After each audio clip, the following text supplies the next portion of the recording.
예, 이제 시간이 되었습니다. 이제 8장부터 읽을 차례인데요. 아까 했던 얘기를 한번 잠깐만 더 하자면, 여호수아라고 하는 책은 말 그대로 승리의 책이라고 이해하시면 되겠고요. 그 다음에 나오는 사사기는 패배의 책이라고 이해하시면 됩니다. 그래서 신명기적인 관점에서 하나님의 말씀에 순종했기 때문에 승리한 역사를 기록한 것이 여호수아서이고요. 하나님을 떠나서 우상을 섬기고 제멋대로 살았기 때문에 패배한 역사를 기록한 책이 이제 사사기예요. 그렇게 생각하시면 이 신명기 역사가 어떤 방식으로 무엇을 기록했구나라고 하는 것을 좀 우리가 이해할 수 있겠습니다. 자, 이제 8장 읽겠습니다. 내가 오늘 명하는 모든 명령을 너희는 지켜 행하라. 그리하면 너희가 살고 번성하고 여호와께서 너희의 조상들에게 맹세하신 땅에 들어가서 그것을 차지하리라. 네 하나님 여호와께서 이 40년 동안에 내게 광야 길을 걷게 하신 것을 기억하라. 이는 너를 낮추시며 너를 시험하사 내 마음이 어떠한지 그 명령을 지키는지 지키지 않는지 알려 하심이라. 너를 낮추시며 너를 줄이게 하시며 또 너도 알지 못하며 네 조상들도 알지 못하던 만나를 내게 먹이신 것은 사람이 떡으로만 사는 것이 아니요 여호와 입에서 나오는 모든 말씀으로 사는 줄을 내가 알게 하려 하심이니라. 이것은 예수님이 받으신 시험에도 나오는 말씀이죠. 예수님이 복음서에 보면 광야에서 시험을 받으시는데 마귀에게 세 가지 시험을 받죠. 근데 이 세 번 다 그 유혹을 무엇으로 물리치냐면 신명기의 말씀으로 물리치세요. 자, 그런데 그것은 예수님만 받는 시험이 아니죠. 예수님이 우리를 구원하기 위한 이제 공생애를 시작하면서 우리가 받는 시험을 사람이 받는 시험을 먼저 받으신 거예요. 그래서 우리가 시험 받을 때 어떻게 그 시험을 물리쳐야 하는지를 몸소 보여주신 것이죠. 그래서 사람이 떡으로만 사는 것 아니요 여호와 입에서 나오는 모든 말씀으로 사는 것이다. 이것이 신명기의 말씀인데 마귀는 어떻게 유혹합니까? 떡으로만 살라고 유혹하는 거죠. 마귀는 떡으로만 살라고 유혹하는 거예요. 그런데 지금 이 신명기의 말씀이 어떤 상황이에요? 지금 신명기의 말씀은 40년 동안 광야를 걸었던 이유에 대해서 말씀하시죠. 그러니까 이스라엘 백성에게 주어진 고난의 이유가 뭐냐면 그 고난을 통해서 사람은 떡으로만 사는 것이 아니라 하나님의 말씀으로 사는 것을 배우게 하겠다라고 하는 거예요. 그러니까 이 복음서로 가서 마귀의 유혹은 비단 떡으로만 살라는 것에서 그치는 것이 아니라 네 삶에 고난이 있어서는 안 된다. 너는 항상 배불러야 돼. 하나님의 자녀들이라면 당연히 배불러야지. 항상 형통해야지. 병들어서는 안 되지. 이런 얘기를 하는 거예요. 그것이 마귀의 시험이라는 겁니다. 그러나 하나님은 고난을 통해서 하나님의 말씀으로 살아야 한다는 것을 가르쳐 주시는 분이거든요. 그래서 예수님도 광야에서 40일을 굶은 그 고난의 상태에서 내가 배고파 죽겠어도 나는 하나님의 말씀으로 살겠다. 그렇게 마귀의 유혹을 물리쳤단 말이에요. 그러니까 마귀는 거기서 다만 하나님의 말씀 말고 그냥 떡으로만 살라고 그렇게만 유혹했던 게 아니라고 하는 거죠. 이 떡으로 살라는 마귀의 유혹에는 너에게는 고난 같은 것은 있을 수 없다. 하나님의 자녀들에게 어떻게 고난이 있을 수 있느냐? 어떻게 하나님의 자녀들이 병드냐? 어떻게 가난하냐? 이런 것이 마귀의 유혹이라는 거예요. 그래서 우리가 뭐 병들거나 가난하거나 실패하거나 이것은 당연히 그럴 수 있는 거예요. 왜냐하면 우리는 약하기 때문이죠. 우리의 삶이 광야 같은 세상에서 이루어지기 때문이에요. 다만 그 모든 우리의 약함과 고난을 하나님은 우리를 다듬는 수단으로 우리에게 채우시는 은혜의 통로로 바꾸어 주시는 거죠. 그때 마귀는 우리에게 어떻게 유혹하냐면 네가 왜 하나님의 아들인데 너 왜 배고파? 이렇게 우리를 시험한다는 거예요. 그러니까 우리가 어떤 인생의 어떤 고난을 만났을 때 어려움 당할 때 하나님 왜 나를 이렇게 괴롭히지? 이것은 뭐예요? 이것이 바로 마귀의 유혹이에요. 예수님의 답은 그럼에도 불구하고 그렇게 우리의 삶에 고난이 찾아올 때라도 그것이 배고픔이건 질병이건 간에 여튼 그 모든 때에 우리는 하나님의 말씀으로 살아야 한다라는 것이 예수님의 대답이었습니다. 자, 4절의 말씀입니다. 이 40년 동안에 내 의복에 헤어지지 아니하였고 내 발이 부르트지 아니하였느니라.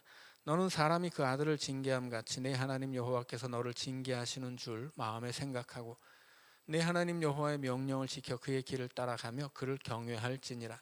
내 하나님 여호와께서 너를 아름다운 땅에 이르게 하시나니 그곳은 골짜기든지 산지든지 시내와 분천과 샘이 흐르고 밀과 보리의 소산지요 포도와 무화과와 석류와 감람나무와 꿀의 소산지라. 내가 먹을 것에 모자람이 없고 내게 아무 부족함이 없는 땅이며 그 땅의 돌은 철이요 산에서는 동을 캘 것이라. 내가 먹어서 배부르고 내 하나님 여호와께서 옥토를 내게 주셨으므로 말미암아 그를 찬송하리라. 자, 여기서 그 땅의 돌은 철이요 산에는 동을 캘 것이다 이렇게 이야기하는데, 여호수아가 차지했던 가나안 땅에는 실제로는 그런 땅은 없었어요. 이런 땅은 어디냐면 에돔입니다. 에돔이라고 하는 뜻 자체가 북달한 붉은 것이 에돔, 그 붉음이 에돔이죠. 그래서 이 에돔이라는 땅이 붉은 땅인데 왜 붉었냐면 그 땅에는 철과 구리가 많았기 때문이에요. 그래서 이 에돔 땅에는 그 구리 광산이 많이 있었습니다. 그러니까 하나님이 지금 여기서 약속하신 돌은 철이고 산에서는 동을 캔다는 것은 바로 에돔 땅까지를 이야기하는 거예요. 그런데 여호수아 시대에 그 땅까지 이렇게 차지하지 못하거든요. 자, 그래서 이 신명기 이후에 나오는 여호수아가 승리의 책이고 승리를 기록한 책이기 때문에 대체로 다 승리한 기록들이 있어서 우리가 이것만 읽으면 아마 여호수아가 완전히 다 승리하고 다 차지했다 이렇게 오해할 수 있는데, 그렇지 않아요. 큰 틀에서 보면 그것은 이 가나안을 정복하는 과정 속에서 승리한 부분들을 집중적으로 조명한 책이 여호수아이고 패배한 것을 집중적으로 조명한 책은 이제 사사기인데, 이 모든 승리와 패배의 기록은 신명기가 말해주었던 이 모든 언약적인 복과 저주 속에 있는 것이다 라고 이해를 하시면 됩니다. 자, 11절입니다. 내가 오늘 네게 명하는 여호와의 명령과 법도와 규례를 지키지 아니하고 내 하나님 여호와를 잊어버리지 않도록 삼갈지어다. 내가 먹어서 배부르고 아름다운 집을 짓고 거주하게 되며 또 내 소와 양이 번성하며 내 은금이 증식되며 내 소유가 다 풍부하게 될 때 내 마음이 교만하여 내 하나님 여호와를 잊어버릴까 염려하노라. 여호와는 너를 애굽 땅 종되었던 집에서 이끌어내시고 너를 인도하여 그 광대하고 위험한 광야 곧 불뱀과 전갈이 있고 물이 없는 간조한 땅을 지나게 하셨으며 또 너를 위하여 단단한 반석에서 물을 내셨으며 내 조상들도 알지 못하던 만나를 광야에서 네게 먹이셨나니 이는 다 너를 낮추시며 너를 시험하사 마침내 네게 복을 주려 하심이었느니라. 그러나 내가 마음에 이르기를 내 능력과 내 손의 힘으로 내가 이 재물을 얻었다 말할 것이라. 내 하나님 여호와를 기억하라. 그가 내게 재물 얻을 능력을 주셨음이라. 이같이 하심은 내 조상들에게 맹세하신 언약을 오늘과 같이 이루려 하심이니라. 내가 만일 내 하나님 여호와를 잊어버리고 다른 신들을 따라 그들을 섬기며 그들에게 절하면 내가 너희에게 증거하노니 너희가 반드시 멸망할 것이라. 여호와께서 너희 앞에서 멸망시키신 민족들 같이 너희도 멸망하리니 이는 너희가 너희의 하나님 여호와의 소리를 청종하지 아니함이니라. 자, 하나님이 요구하시는 것은 무엇이냐면 기억하라라고 하는 것입니다. 자, 그런데 그럼 무엇을 통해서 기억할 것이냐라고 묻는다면 이 기억하라라고 하는 명령을 이루는 수단으로서 하나님이 주신 것이 바로 절기예요. 그래서 이스라엘의 그 3대 절기를 비롯해서 여러 가지 절기가 있는데 그 절기마다 이스라엘 백성들이 기억해야 할 것은 뭐예요? 애굽에서 그들을 구원하신 하나님, 그들이 가나안에 오기까지 건너왔던 그 40년의 광야, 그리고 가나안을 차지하기 위해서 싸웠던 전쟁, 그 전쟁 속에서 우리에게 승리를 주신 하나님, 이 모든 것들을 기억하게 하는 것이 절기예요. 그래서 이 안식일도 마찬가지죠. 안식일을 명하시는 이유도 출애굽기에 십계명이 나오고 신명기에 십계명이 나오는데 하나님이 명령하시면서 왜 안식일을 지켜야 되는가, 여기에 대한 이유가 조금씩 다른데 한 번은 하나님이 세상을 창조하시고 안식하셨기 때문이고, 다시 한 번은 너희들을 애굽에서 구원하셨기 때문이에요. 이것이 안식일을 지켜야 하는 이유가 두 가지가 있는 거예요.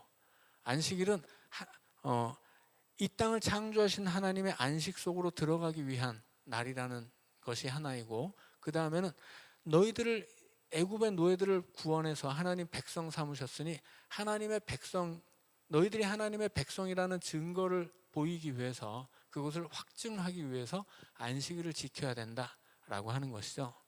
그래서 그 모든 절기의 가장 근본은 안식일이고, 그리고 이 안식일을 비롯해서 모든 절기의 목적은 무엇이냐면 하나님의 구원의 역사를 기억하는 거예요. 그래서 오늘 우리도 이렇게 교회 안에 여러 가지 절기가 있죠. 그 절기들을 우리가 지키는 것은 그 절기들을 통해서 배워야 될 것들이 있는 것이거든요. 그래서 오늘 우리가 이렇게 맞이하는 부활절 혹은 맥주절, 추수감사절, 성탄절 이런 일들이 있을 때마다 이거 그냥 해마다 한 번씩 하는 것이라고 무심히 지나쳐서는 안 된다라는 뜻이죠. 우리가 지키는 절기도 이것이 우리가 반드시 기억해야 할 어떤 신앙의 중요한 것들을 기억할 수 있도록 만들어 놓은 절기들이에요. 그래서 하나님도 이 구약의 이스라엘에게 그런 절기들을 정해서 그 절기를 지킴으로써 하나님의 구원의 역사를 잊지 않도록 하셨다라고 하는 거죠. 자, 9장은 백성의 불순종에 관한 이야기들, 그 사례들을 불순종했던 사례들에 관한 이야기입니다. 자, 9장 읽습니다. 이스라엘아 들으라. 내가 오늘 요단을 건너 너보다 강대한 나라들로 들어가서 그것을 차지하리니 그 성읍들은 크고 성벽은 하늘에 닿았으며 크고 많은 백성은 내가 아는 아낙 자손이라. 그에 대한 말을 내가 들었나니 이르기를 누가 아낙 자손을 능히 당하리요 하거니와 오늘 너는 알라. 내 하나님 여호와께서 맹렬한 불과 같이 내 앞에 나아가신즉 여호와께서 그들을 멸하사 내 앞에 엎드러지게 하시리니 여호와께서 내게 말씀하신 것 같이 너는 그들을 쫓아내며 속히 멸할 것이라. 내 하나님 여호와께서 그들을 내 앞에서 쫓아내신 후에 내가 심증에 이르기를 내 공의로움으로 말미암아 여호와께서 나를 이 땅으로 인도하여 들여서 그것을 차지하게 하셨다 하지 말라.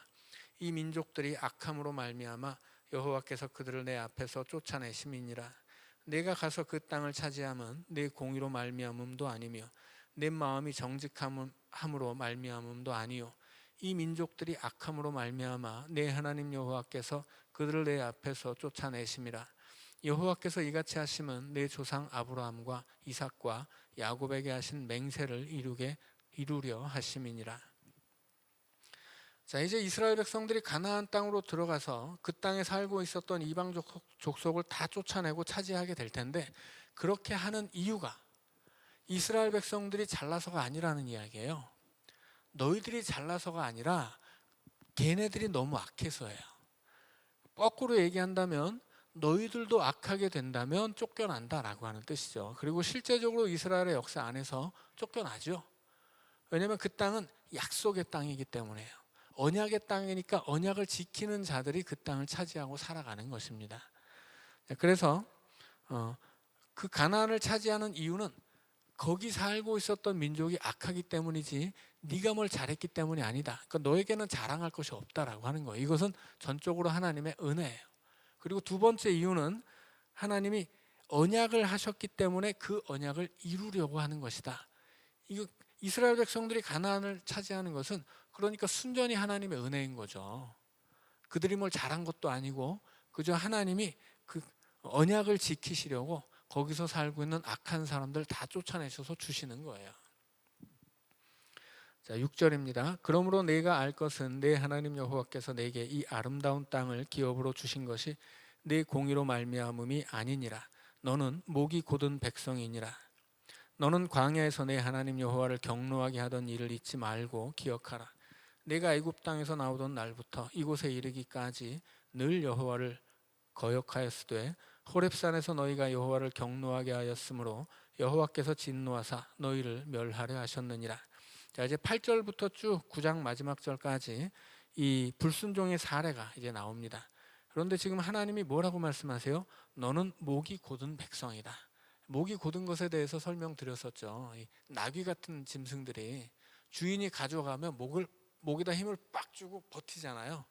그러니까 그 목이 곧다는 것이 이제 그런 짐승들을 비유한 거예요. 이스라엘 백성들이 하나님이 이루 가자고 그래도 목에다 힘을 꽉 주고 이제 버티는 그런 민족이라고 하는 말씀입니다. 자, 그 첫 번째 사례가 호렙산입니다. 자, 9절입니다. 그때 내가 돌판들 곧 여호와께서 너희와 세우신 언약의 돌판들을 받으려고 산에 올라가서 40주 40야를 산에 머물며 떡도 먹지 아니하고 물도 마시지 아니하였더니 여호와께서 두 돌판을 내게 주셨나니 그 돌판의 글은 하나님이 손으로 기록하신 것이요 너희의 총의 날에 여호와께서 산상 불 가운데서 너희에게 이르신 모든 말씀이니라. 40주 40야를 지난 후에 여호와께서 내게 돌판 곧 언약의 두 돌판을 주시고 내게 이르시되 일어나 여기서 속히 내려가라. 내가 애굽에서 인도하여 낸 내 백성이 스스로 부패하여 내가 그들에게 명령한 도를 속히 떠나 자기를 위하여 우상을 부어 만들었느니라. 여호와께서 또 내게 말씀하여 이르시되 내가 이 백성을 보았노라. 보라, 이는 목이 곧은 백성이니라. 나를 막지 말라. 내가 그들을 멸하여 그들의 이름을 천하에서 없애고 너를 그들보다 강대한 나라가 되게 하리라 하시기로 내가 돌이켜 산에서 내려오는데 산에는 불이 붙었고 언약의 두 돌판은 내 두 손에 있었느니라. 내가 본즉 너희가 너희의 하나님 여호와께 범죄하여 자기를 위하여 송아지를 부어 만들어서 여호와께서 명령하신 도를 빨리 떠났기로 내가 그 두 돌판을 내 두 손으로 들어 던져 너희의 목전에서 깨뜨렸노라. 그리고 내가 전과 같이 40주 40야를 여호와 앞에 엎드려서 떡도 먹지 아니하고 물도 마시지 아니하였으니 이는 너희가 여호와의 목전에 악을 행하여 그를 경노하게 하여 크게 죄를 지었음이라. 여호와께서 심히 분노하사 너희를 멸하려 하셨으므로 내가 두려워하였노라. 그러나 여호와께서 그때에도 내 말을 들으셨고 여호와께서 또 아론에게 진노하사 그를 멸하려 하셨으므로 내가 그때에도 아론을 위하여 기도하고 너희의 죄 곧 너희가 모든 송아지를 가져다가 불살라 찢고 티끌같이 가늘게 갈아 그 가루를 산에서 흘러내리는 시내에 뿌렸느니라. 자, 이것이 이제 그 시내산 아래에서 금송아지 만들었던 사건을 이야기하는 것입니다. 자, 그때 하나님이 시내산에 모세가 올라갔을 때 돌판에다 새겨주시죠. 제가 말씀드렸지만 이것은 계약서예요. 그러니까 그 시대에 중요한 계약은 돌판에다 새깁니다. 왜 돌판에다 새길까요? 우리 약속 변치 말자고 하는 뜻이에요.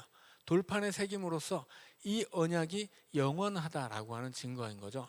그래서 예를 들어서 뭐 나라와 나라 간의 전쟁을 치르고 한쪽 나라가 패배했어요. 그럼 이제 그 평화 조약을 맺을 때 뭐 이렇게 군신 조약처럼 맺게 되죠. 앞으로 우리가 당신네 나라를 섬기고 뭐 조공을 이만큼 뭐 어떻게 바치겠습니다. 뭐 이런 것들을 다 기록하는데 그걸 다 돌판에다 적었어요.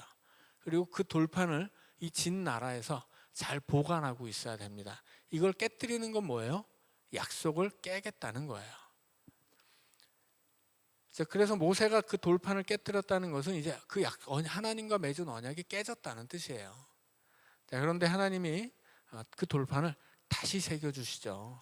그것은 하나님이 그들의 언약을 깬 그들의 죄를 용서하시고 다시 재계약을 하셨다라는 뜻입니다. 자, 그런데 여기서 그 모세의 역할이 있죠. 뭐예요? 중보 기도예요. 자기 민족을 위해서 출애굽기를 보면 모세가 심지어 하나님 나는 죽이고 지금 하나님이 저놈들은 다 죽이고 내가 너만 살려서 너를 통해서 큰 나라 이루어 줄게 그렇게 말씀했더니 모세가 하나님 차라리 나를 죽이고 쟤네를 살려주세요 그렇게 기도하죠. 자, 그 중보 기도를 말미암아서 이스라엘 민족이 살 수 있었고 아론도 그때 이 금송아지를 만든 주체는 사실은 아론이었어요. 결국 아론은 그 금송아지를 만들었기 때문에 가나안에 들어가지 못합니다. 다만 그때 아론이 당장 죽었어야 되는데 아론이 살 수 있었던 것도 중보 기도예요. 그러니까 이것이 바로 기도의 힘인 거죠. 자, 22절입니다. 너희가 다베라와 마사와 기브롯 핫다와에서도 여호와를 경노하게 하였느니라. 다베라는 민수기 11장이죠. 10장까지 숫자를 쭉 셌었고 11장에서 이제 진군을 시작했는데 시작하자마자 삐그덕거리서 막 불평불만이 튀어나왔죠. 그래서 하나님이 불을 보내서 그 이스라엘 진영의 끄트머리를 태워버렸어요. 그러니까 불로 다 태워서 죽인 것이 아니라 경고를 하신 거죠. 그때 그 불이 쏟아져서 경고하신 장소가 다베라예요. 자, 그 다음에 마사는 언제예요? 마사는 출애굽기 17장에 나오죠. 이스라엘 백성들이 홍해를 건넌 다음에 물을 얻지 못해서 불평불만을 하죠.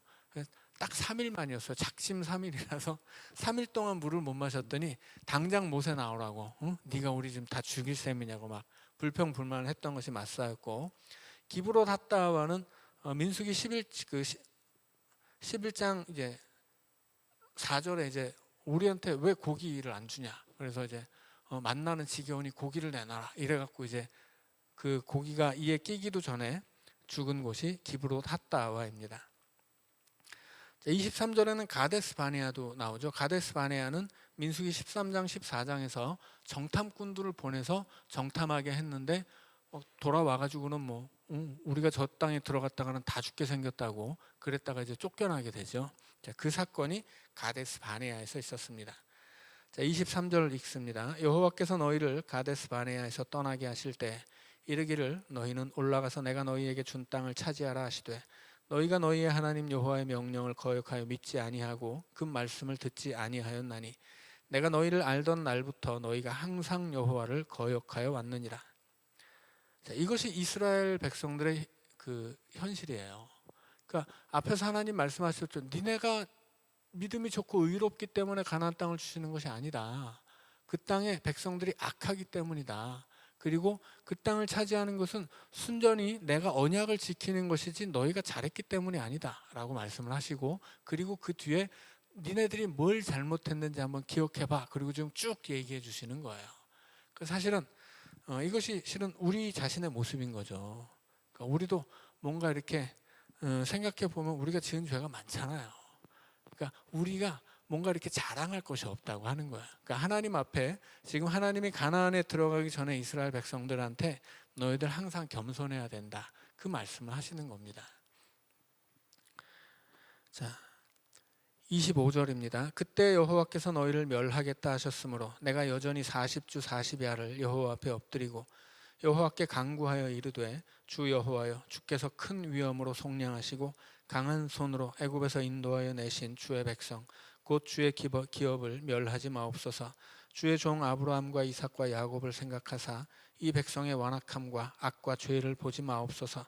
주께서 우리를 인도하여 내신 그 땅 백성이 말하기를 여호와께서 그들에게 허락하신 땅으로 그들을 인도하여 드릴 만한 능력도 없고 그들을 미워하기도 하사 광야에서 죽이려고 인도하여 내셨다 할까 두려워하나이다. 그들은 주의 큰 능력과 표심팔로 인도하여 내신 주의 백성 곧 주의 기업이로소이다 하였노라. 자, 여기서도 이제 모세가 너희들이 살 수 있었던 것은 하나님의 은혜이고 그리고 너희들을 위한 중보 기도의 힘이었다, 이런 이야기를 하고 있는 거죠. 자, 그래서 야고보서 마지막 장에서 하나님은 의인의 기도에는 능력이 있다라는 이야기를 하죠. 엘리야 이야기를 하면서 엘리야가 기도한즉, 엘리야는 우리와 성정이 같은 사람이로되 그가 기도한즉 3년 반을 비가 오지 않았고 그가 다시 기도한즉 하늘이 비를 내리고 땅이 열매를 맺었다, 그렇게 이야기하죠. 그것이 기도의 능력이에요. 엘리야는 특별한 사람이 아니라 우리와 성정이 같은 사람이에요. 그런데 왜 그가 기도하면 비가 오기도 하고 안 오기도 하느냐? 이 야고보서는 간절히 기도했기 때문이다, 그렇게 이야기해요. 자, 10장의 말씀입니다. 자, 모세가 십계명을 다시 받는 이야기죠. 자, 그때 여호와께서 내게 이르시기를 너는 처음과 같은 두 돌판을 다듬어 가지고 산에 올라 내게로 나아오고 또 나무 궤 하나를 만들라. 네가 깨뜨린 처음 판에 쓴 말을 내가 그 판에 쓰리니 너는 그것을 그 궤에 넣으라 하시기로 내가 조각목으로 궤를 만들고 처음 것과 같은 돌판 둘을 다듬어 손에 들고 산에 오르매 여호와께서 그 총의 날에 산 위 불 가운데서 너희에게 이르신 십계명을 처음과 같이 그 판에 쓰시고 그것을 내게 주시기로 내가 돌이켜 산에서 내려와서 여호와께서 내게 명령하신 대로 그 판을 내가 만든 궤에 넣었더니 지금까지 있느니라. 이스라엘 자손이 부에롯 분의 야간에서 길을 떠나 모세라에 이르러 아론이 거기서 죽어 장사되었고 그의 아들 엘르아살이 그를 이어 제사장의 직임을 행하였으며 또 거기서 떠나 굿고다에 이르고 굿고다를 떠나 욥바다에 이른즉 그 땅에는 시내가 많았으며 그때 여호와께서 레위 지파를 구별하여 여호와의 언약궤를 매게 하며 여호와 앞에 서서 그를 섬기며 또 여호와의 이름으로 축복하게 하셨으니 그 일은 오늘까지 이르느니라. 그러므로 레위는 그의 형제 중에 분깃이 없으며 기업이 없고 내 하나님 여호와께서 그에게 말씀하심 같이 여호와가 그의 기업이시니라. 자, 여기서 이제 갑자기 아론과 그 아론의 자손, 그 아론이 속한 레위 지파에 관한 이야기가 나오죠. 자, 이것이 지금 그 9장에서부터 가장 중요한 그 반역의 사건은 시내산 아래에서 송아지를 만든, 금송아지 만든 일이었어요. 그때 아론이 그 금송아지 만들고 죽었어야 되는데 하나님이 그를 죽이지 않죠. 그리고 그 금송아지 만들었더니 아론을 어떻게 세우십니까? 대제사장으로 세워요. 그리고 그의 가문이 제사장 가문이 되게 하시고 레위 지파들은 처음에 야곱 시대에는 이 시므온과 똑같이 저주를 받았었는데 하나님을 위해 이 우상 숭배자들을 처단하는 일에 나섬으로써 하나님을 섬기는 지파가 되죠. 자, 그래서 이제 아론은 죽게 되지만 그럼에도 불구하고 이제 아론의 직임이 그 자녀들에게 이어지고 그가 속한 레위 지파가 하나님으로부터 중요한 사명을 받아서 이제 하나님이 그들의 기업이 되신 아주 복된 지파가 되었다, 그런 이야기를 합니다. 자, 이런 것들도 그런 얘기죠. 이 아론과 레위 지파가 본래 아주 죄가 많은데 그럼에도 불구하고 하나님이 다 용서해 주시고 하나님이 너희들의 기업이 되어 주셨으니 너희들 귀한 일을 맡았다고 교만하지 말고 겸손해라, 뭐 그런 이야기들을 계속 지금 하고 계신 거예요. 자, 10절입니다. 내가 처음과 같이 40주 40야를 산에 머물렀고 그때도 여호와께서 내 말을 들으사 너를 차마 멸하지 아니하시고 여호와께서 내게 이르시되 일어나서 백성보다 먼저 길을 떠나라. 내가 그들에게 주리라고 그들의 조상들에게 맹세하신 땅에 그들이 들어가서 그것을 차지하리라 하셨느니라. 자, 그러니까 지금 가장 중요한 건 뭐예요? 맹세예요. 이 맹세는 뭡니까? 언약이죠. 그래서 지금 하나님은 이 이스라엘의 이야기는 언약에 관한 이야기, 그러니까 이 모든 이스라엘 역사의 그 바탕에는 언약이 깔려 있다라고 하는 것입니다.